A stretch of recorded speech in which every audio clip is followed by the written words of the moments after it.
Jadi untuk meningkatkan IQ itu menurut saya PR ada 3. Dari diri kita, lingkungan kita, atau yang terakhir public government.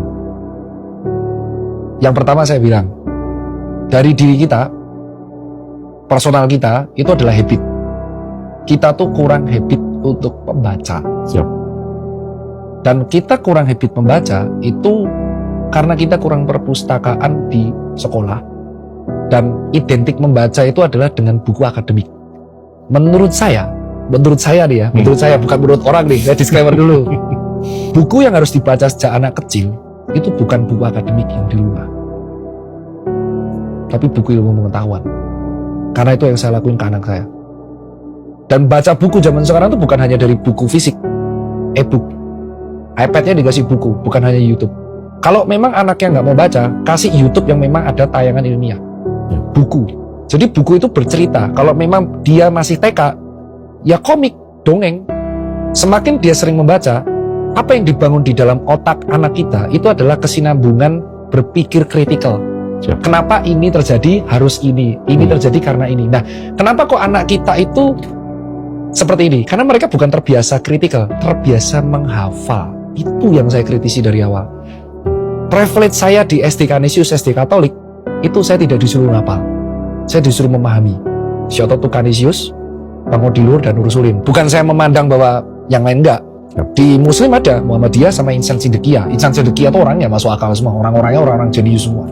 Jadi yang saya lihat dari SMA yang proper, baik SMA Islam, Katolik, Kristen, atau apapun itu, mereka itu membuat murid untuk memahami, bukan untuk menghafal. Itu yang pertama. Lingkungan. Nah, lingkungan ini yang saya lihat, privilege saya tuh bapak ibu saya pengajar. Biasa. Itu yang menurut saya tidak bisa memaksa lingkungan keluarga lain pengajar. Jadi untuk nomor 2 ini bisa dilakukan, bisa enggak.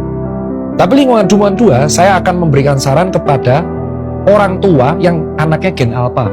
Berarti orang tua generasi saya atau generasinya anaknya bapak mungkin ya, yang lahirnya tahun 2010 ke atas. 2014 ke atas. Berarti sekarang masih umur 10 tahun. Ajaklah ngobrol.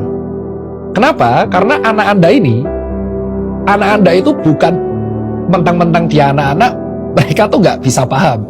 Bedanya anak kecil dan dewasa secara kedokteran adalah anak kecil tuh nggak bisa bales omongan, tapi mereka memahami apa yang kita omongin. Jadi kalau Anda ngomong ke bayi, makan, ngomong, mereka tuh paham Anda ngomong apa. Dan anak itu copycat dari orang terdekat. Jadi kalau anaknya hobi ngomong kotor, itu jelas. Iya. Kalau orang tuanya nggak ada, berarti circle-nya dia. Anak tuh copycat. Jadi ajaklah ngobrol. Dan karena anak keinginan tahunnya gede, kasih tahu Anda tuh cari uang dari mana. Nah ini kan tentatif. Yang membuat saya berubah di SD itu adalah ketika orang tua saya mengajak saya ke kantor. Jadi saya tahu bapak si ibu saya tuh ngapain, cari uang tuh ngapain. Itu akhirnya yang saya lakukan ke anak saya. Anak saya tuh saya ajak ke kantor nih, papamu kayak gini, kok di rumah sakit gini, dokter tuh gini. Dan akhirnya itu yang mengakibatkan anak akan paham bahwa hidup ini butuh uang. Dan anak tuh akan merasa dianggap karena diajak ngobrol terus. Jadi mereka belajar kosakata tuh dari orang tuanya. Nah yang saya lihat di beberapa parenting, udah belajar belum? Gak PR ya? Apet? Rewel terus kamu. Papa capek kerja, berisik. Jadi anak tidak diberi kesempatan buat ngomong. Akibatnya apa? Di masa yang dewasa, anak nggak berani berpendapat. Itu alasan kenapa tidak semua anak Indonesia jadi storyteller, Pak. Karena ketika di keluarga aja mereka nggak dikasih kesempatan ngomong. Baru ngomong dikit, tukang bantah kamu. Durhaka kamu jadi anak kecil. Padahal baru cuma ngomong, Pak Doraemon. Nggak gitu lah. Jadi anak kecil itu, karena mereka belum bisa membedakan baik dan buruk, mereka tuh sangat vokal, jadi polos. Karena terjadi di anaknya temanku. Ini om-om yang suka ngomong-ngomong aneh-aneh, jancok-jancok di YouTube ya. Habis itu saya nutup tato. Karena mulai anak-anak teman saya itu mengkritisi saya. Muncul di TikTok. Pak Tirta, dulu rambutnya pink. So, dulu saya nggak mikir itu. Ternyata saya tuh berpengaruh ke mereka. Jadi itu nomor 2. Yang nomor 3, Kalau nomor 1 sudah habit membaca, lingkungan keluarga, government. Government ini paling penting adalah sistem pendidikan kita itu harus diubah, bukan soal ranking atau apapun ya. Tapi menyamaratakan kualitas pendidikan itu dulu. Terserah mau caranya gimana tuh, saya yakin yang tahu pasti ahli-ahli S3, PhD, pembuat kebijakan.